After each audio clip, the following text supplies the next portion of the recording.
Good morning, everyone. We're going to start this morning on a Tuesday with some breaking news that's happening right now. This is a live look that we're looking of the United States Capitol, and you see lawmakers are still on the floor, the Senate floor, where senators are voting on a bill to send $95 to Ukraine, Israel, and Taiwan.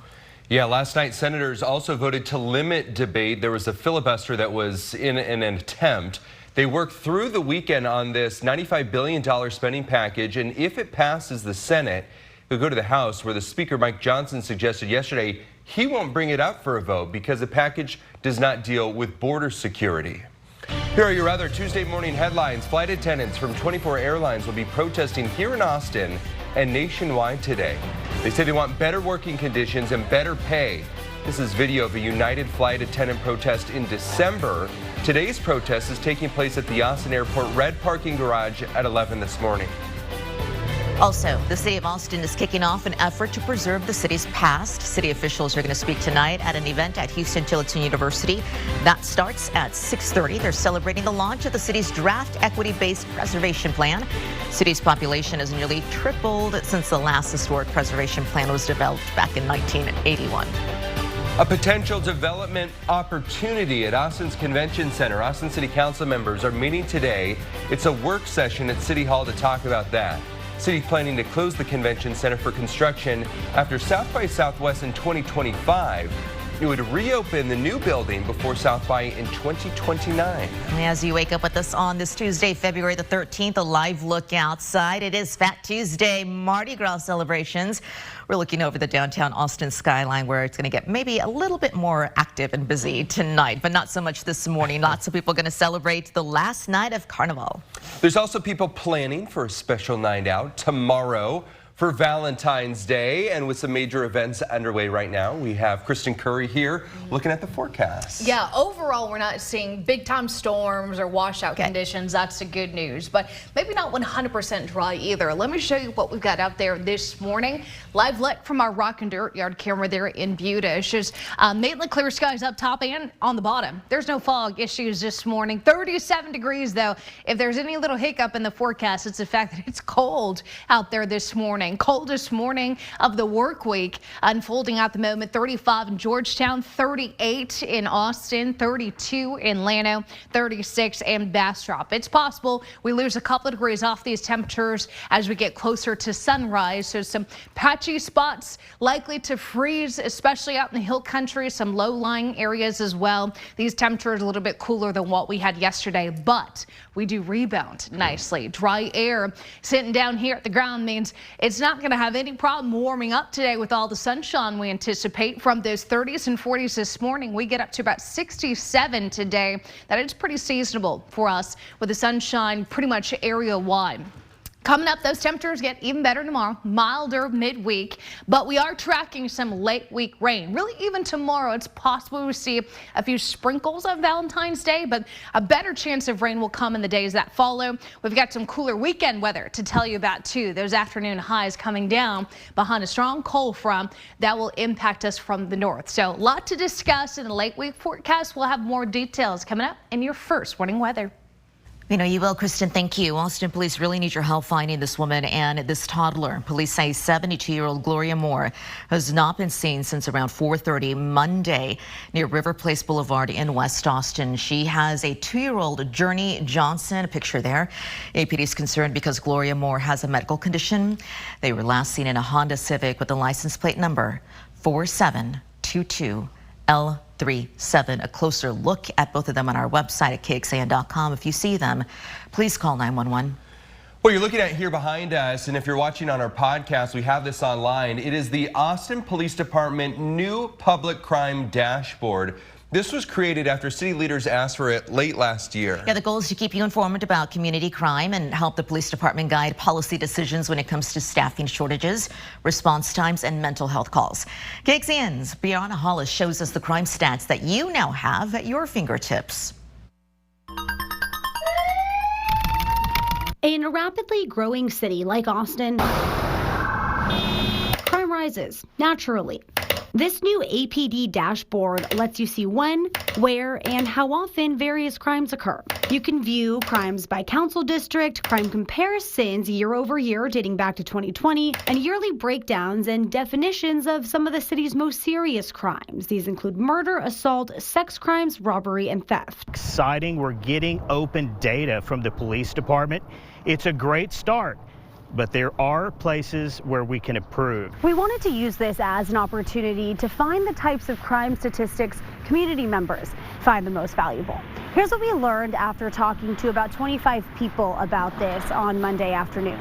People seem to think about crime trends more when they're planning on moving to a new neighborhood, and younger adults seem to be more concerned about violent crime. I would definitely utilize it. My mom personally, she sends me all the crime reports that happens in Austin or Texas in general. College student Taven Tasby says she would benefit from a breakdown of the locations of car thefts and break-ins near campus. As a college student, I walk around a lot, and there's a lot of burglaries and things that go around in my neighborhood.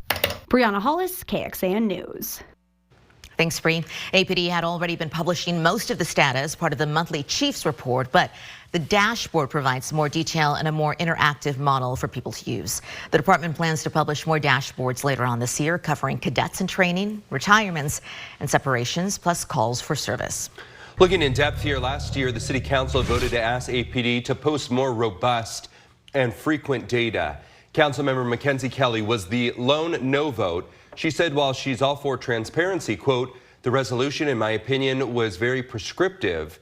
And as such, it occurred to me that it would take a lot of resources and people power in order to fulfill the requests within that resolution.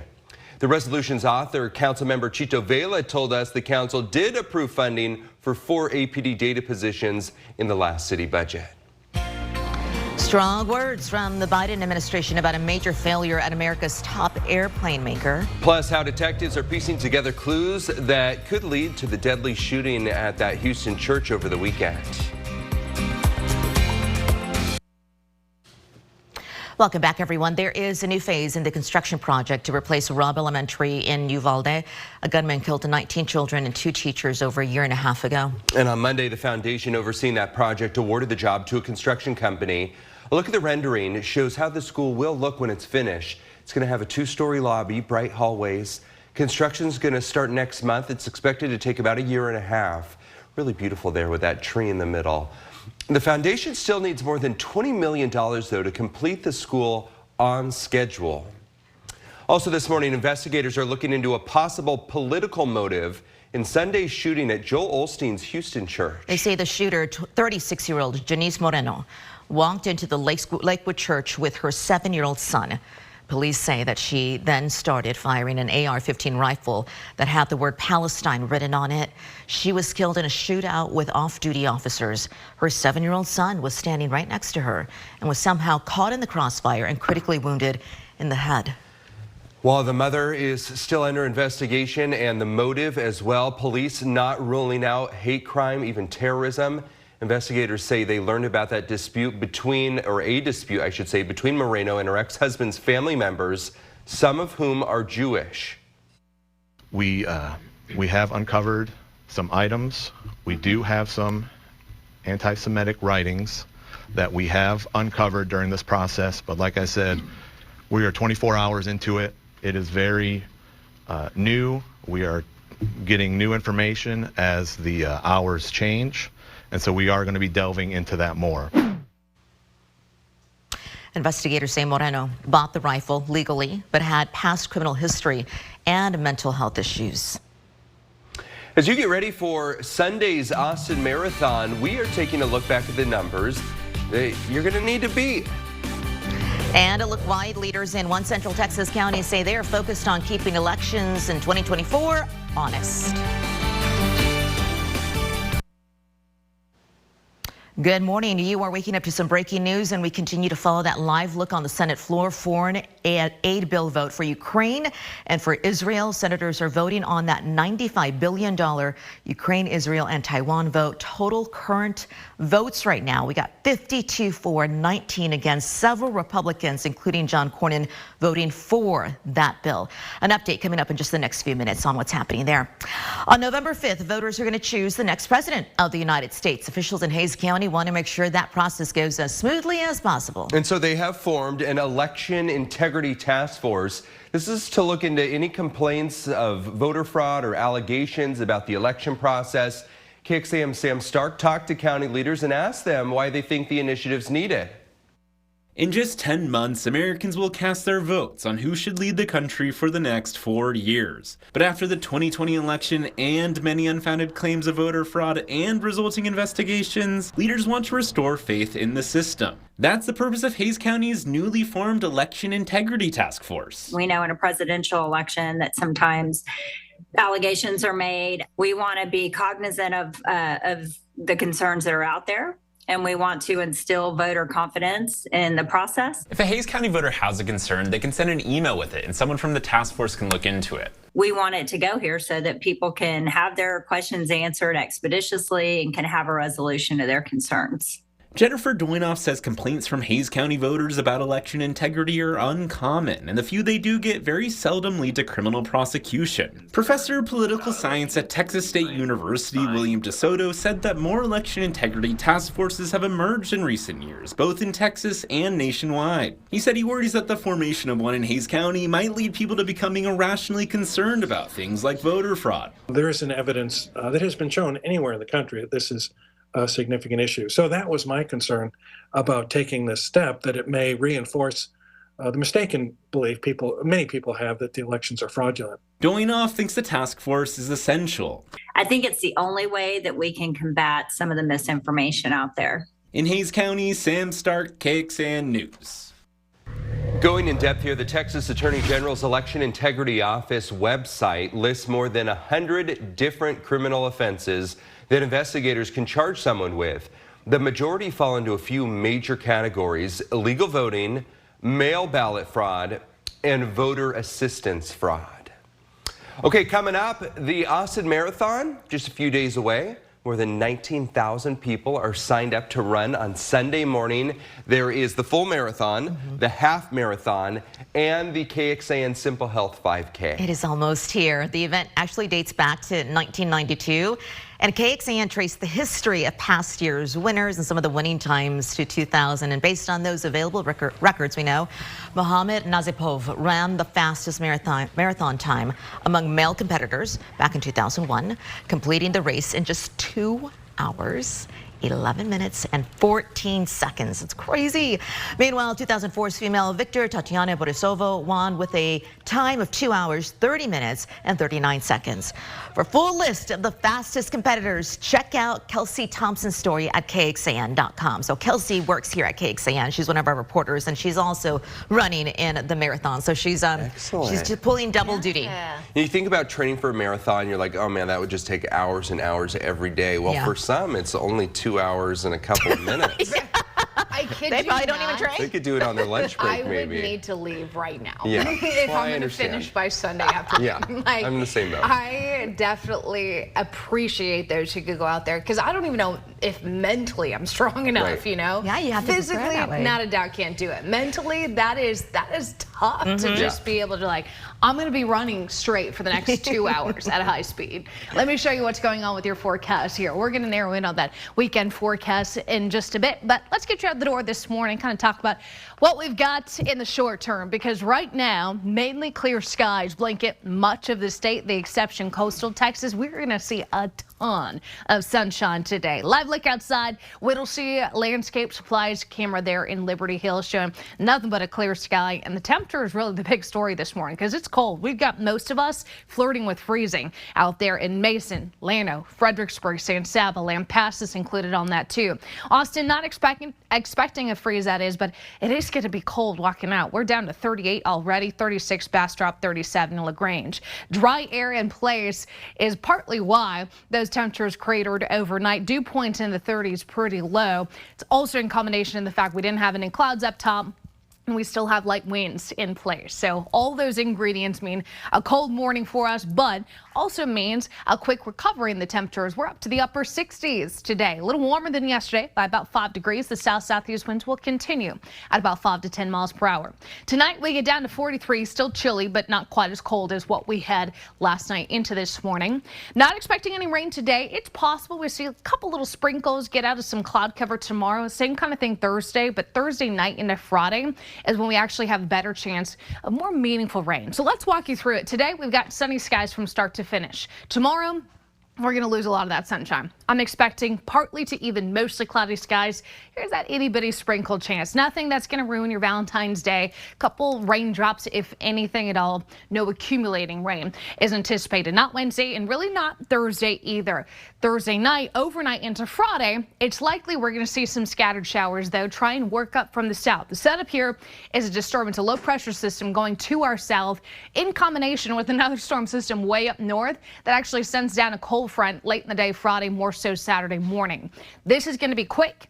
As far as the rain goes, I'm really not impressed with what I'm seeing. I think if anything, the cold front looks to be more of a weather maker for us just because it's going to bring in a whole lot of wind for everybody. Saturday into Sunday, mainly clear skies. That said, your 7-day rainfall forecast here. Not the best looking storm system we've ever seen, but those further south and east, you have potential to squeeze up maybe 1/10 of an inch to 1/4 of an inch, isolated pockets up to about 1/2 an inch here. So no severe weather threat, no flooding concern either. This all takes place between about Thursday night and Saturday morning. That said, 7-day forecast, 67 today with sunshine. Tonight, 43. Tomorrow, just about the same temperature-wise. Because we're not going to see as much sunshine, I don't think we're going to continue that warm-up until Thursday, and the reason is I got a lot of cloud cover keeping those overnight lows up. Look at where we started on Thursday in those low to mid 50s. Same thing Friday morning, 50% chance of scattered showers. Again, southern counties, eastern counties, you're going to get most of that. Far northwest hill country, I wouldn't hold your breath on rain out of this event. Cold front comes through, a lot of wind Saturday morning. Temperatures will be in those low to mid 50s. Then we get into the weekend here with some cooler temperatures until President's Day on Monday. 70 degrees there. One more thing to know, 34 degrees Sunday morning, a near widespread freeze. I told you don't plant just yet. February does weird things, and it is going to get real cold there Saturday night into Sunday morning. So we'll keep you updated on those numbers as we move forward.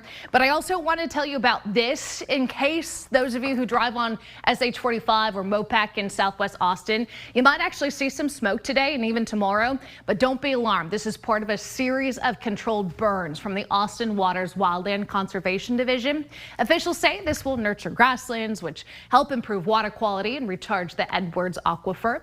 The burns will also reduce the chance of future destructive fires. Thank you, Kristen. Transportation Secretary Pete Buttigieg says that the door plug blowout on that Boeing 737 MAX 9 jet last month, quote, unacceptable. Preliminary National Transportation Safety Board report found that plug on the Alaska Airlines plane was missing 4 key anchor bolts. It says they were likely removed during the plane's final assembly at Boeing's factory. It's unacceptable. As you acknowledged, the investigation is with NTSB. We respect their independence. But based on that preliminary finding, the next obvious question is how? How can that happen? How can an aircraft go into service with passengers getting on board when bolts are missing that need to be there for obvious reasons? That is part of not just what NTSB is looking at, but something that informs the investigative process that FAA has underway. We've got boots on the ground both at Spirit Aerosystems, that supplier, and a Boeing itself. Buttigieg made those comments Monday while visiting Portland International Airport to tour the new main terminal under construction. This is KXAN Sports, brought to you by Thomas J. Henry. Good morning to you. Longhorn freshman Gisela Mall never had a chance to win a third straight state title at Cedar Park High School because of an off-season injury. So she graduated early, enrolled at Texas, and rehabbed that knee. Able to play, still not really 100%, but she's making the most of her time. Hit a bucket against TCU. Vic Schaefer was fired up, not really because of the basket, but because of the way Mall had played in a sequence of hustle plays, steals, and offensive rebounds. Is exactly what he wants to see from any player. It was so fun to watch G play. She was having fun playing. She was effective, and she was playing hard. As I told them in a timeout when they came over, I said, let me tell y'all something. Everybody in this arena right now, they're not talking about Texas. They're not talking about TCU. They're talking about that kid that's on the floor after loose balls and getting offensive rebounds and out hustling everybody. They're talking about Gisela Mall. I just have a real appreciation and admiration for kids like that. And to me, those are kids that allow you to be great. There's only so much I can control. And one of the things that I can control is my effort and, how hard I play. And, that's always just what I'm telling myself before every game. Just make the most of every opportunity that I get. I love those Zoom interviews. Never know how it will look. All right, high school hoops is postseason underway, and we start with Westlake. Chaparral's taking on Round Rock last night, and Win Thorne for the layup for Chaparrals. And then Dragons get a Katie Pfeiffer finish right there, trying to hang in there, but too much Westlake. Tamaya King with a double-double, 10 points, 11 rebounds. Westlake for the first time in 4 years off to the second round. Over at Vista Ridge High School, another 6A by-district game. Austin High visiting Vista Ridge, and it is Vista Ridge. Salyer Borland with that quick release three. Austin High answering, trying to hang in there. Kima Shaw with the three, but Vista Ridge too much pulling away. Abby Seitz knocking down the triple. They win it 69-40. The final score. Rather astonishing Big 12 game out in Lubbock last night. Texas Tech over number 6 Kansas, 79-50. Lowest point total ever by a KU team under head coach Bill Self. He didn't see the finish. He got kicked out. Back to you. Thanks, Roger. For those listening on the KXAN Today podcast, thanks for being with us. Here's what we're tracking at 5. Austin trying to get more people off the streets. Why it may be tough, though, to find housing for them.